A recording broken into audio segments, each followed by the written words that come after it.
Yeah.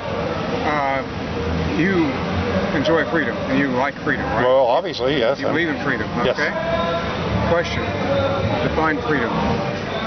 Define freedom. In the 239-year history of this country, which is supposed to be a free, liberal, democratic republic, nobody has ever actually defined freedom.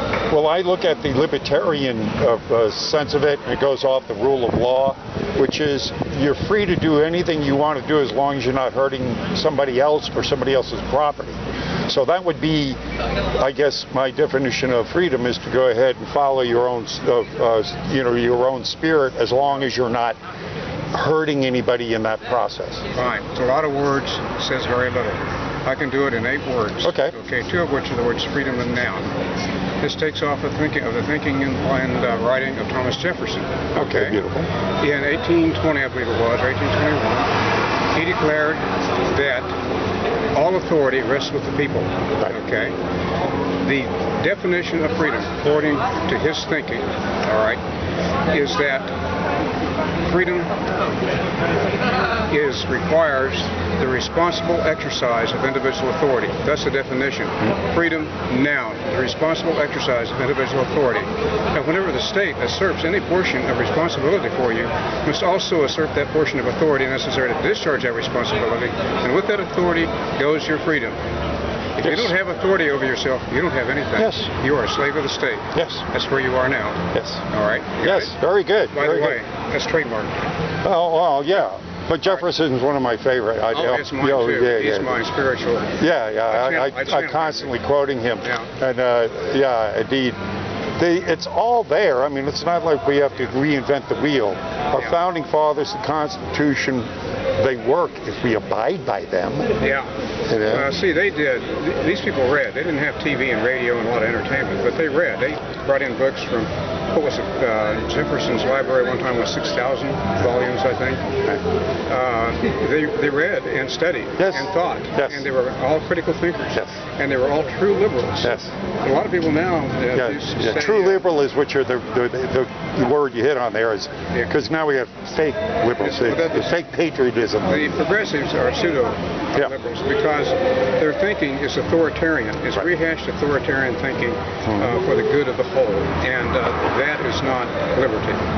All of these rules and regulations they have written into law most of them are nothing more than extortions against liberty.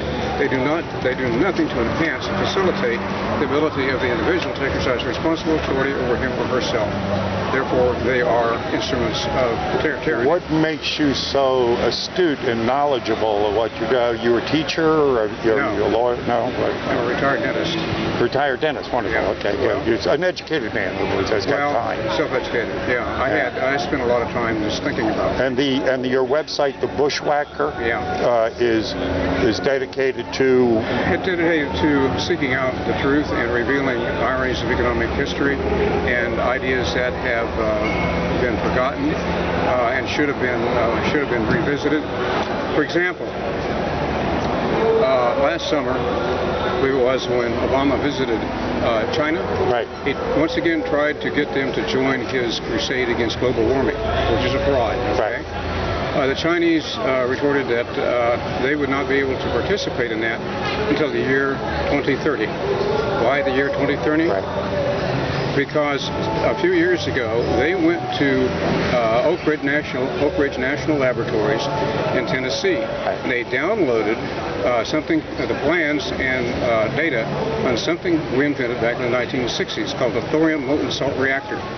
Thorium was recommended by Edward Teller, the inventor of the hydrogen bomb, as the ideal fuel for peaceful electric generation. Okay, it's thorium-232. It's number 90 on the periodic table of elements. Right. Okay, they invented at Oak Ridge a reactor that ran on thorium. It burned all its fuel to completion. You didn't need a containment vessel. It operated at ambient temperatures. It was very safe. The fuel is abundant. Right. The Chinese downloaded all the data and plans for that reactor several years ago.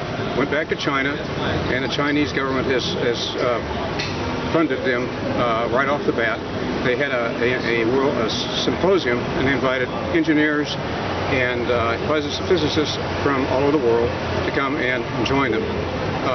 By 2016, they plan to have 1,000 engineers and scientists and physicists, et cetera, working on that idea, okay? By 2020, they plan to have a prototype working, okay? By 2030, they plan to have it in production. That's the answer to Obama and his war on global warming. How's that? Beautiful. Are you thinking about maybe running for office? I've been asked that 1,000 times. No. Jesus Christ wouldn't do it, and I won't either. Okay? All right? All right. No, I'm better off thinking about things and boiling things down. I'm what you call a critical thinker in my own right. And I take something I'm interested in, and I start analyzing it. I can prove, for example, that Roe versus Wade is critically flawed. Okay? Just as a quick excerpt of the thinking on that is that